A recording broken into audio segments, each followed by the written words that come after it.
ہلچل سے بھرے شہر میاوالی کے دل میں سمی نام کا ایک پرامن اور بے فکر آدمی تنہا رہتا تھا۔ وہ ایک چھوٹی سی لائبریری میں لائبریرین کے طور پر کام کرتا تھا۔ اس کے ارد گرد ہر وقت گرد آلود کتابوں کے شیلف سجے رہتے تھے اور لائبریری کی خاموش فضا میں شہر کی زندگی کی نرم گونج سنائی دیتی تھی۔ تاہم ایک ایسا شوق تھا جو سمی کو اس ماحول سے الگ کر دیتا تھا، وہ تھا موسیقی سے اس کی گہری محبت۔ ہر روز کام کے بعد سمی اپنے آرام دہ اپارٹمنٹ میں جاتا اور اپنے پرانے گٹار کے ساتھ کھڑکی کے پاس بیٹھ جاتا۔ وہ سریلی دھنوں کو بجاتا جو اس نے خود کمپوز کی تھیں۔ ہر نوٹ میں اس کے دلی جذبات گونجتے۔ سمی نے کبھی بھی اپنی موسیقی کسی اور کے لیے نہیں بجائی تھی۔ اس کا خیال تھا کہ یہ گیت اس کی ذاتی خوشی کے لیے ہیں، دنیا کے ساتھ بانٹنے کے لیے نہیں۔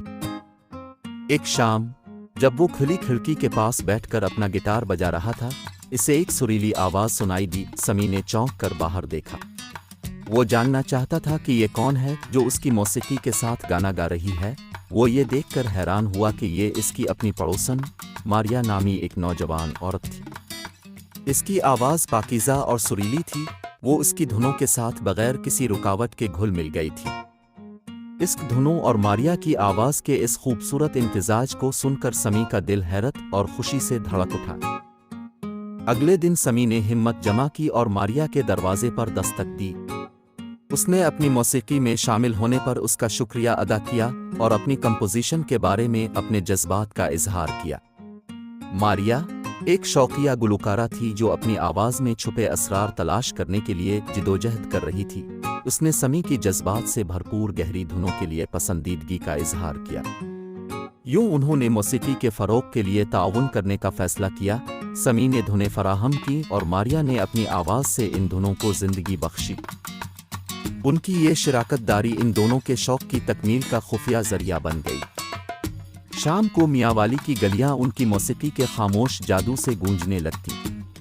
راہگیر سننے کے لیے رک جاتے اور وقت گزرنے کے ساتھ ساتھ ایک چھوٹا سا ہجوم اکٹھا ہو جاتا جو ان کے گٹار اور آواز کے انوکھے امتزاج کو سننے کے لیے جمع ہو جاتا تھا۔ ایک دن ایک مقامی ایونٹ آرگنائزر تک ان کی اس پرفارمنس کی تعریف پہنچی۔ اس نے ان کی کیمسٹری اور ان کی موسیقی کے حقیقی جذبات سے متاثر ہو کر انہیں سالانہ میاوالی آرٹس اینڈ کلچر فیسٹیول میں اسٹیج پر پرفارم کرنے کی آفر کی۔ سمی اور ماریا ابتدا میں ہچکچاہٹ کا شکار تھے۔ انہیں ڈر تھا کہ ان کی نجی موسیقی کو زیادہ سامعین کے ساتھ شیئر کرنا اس کی دلکشی کو متاثر کر سکتا ہے، لیکن انہوں نے اپنی موسیقی سے مزید لوگوں کو انٹرٹین کرنے کا فیصلہ کیا۔ فیسٹیول کے روز جیسے ہی انہوں نے فیسٹیول کے اسٹیج پر قدم رکھے، میاوالی کے متوقع ہجوم کا سامنا کرتے ہوئے وہ گھبراہٹ کا شکار ہو گئے۔ سمی کی انگلیاں گٹار کی تاروں پر ہچکچا رہی تھی، لیکن ماریا کی تسلی بخش مسکراہٹ اور سامعین کی توقعات کی گرمجوشی نے اسے ہمت دی۔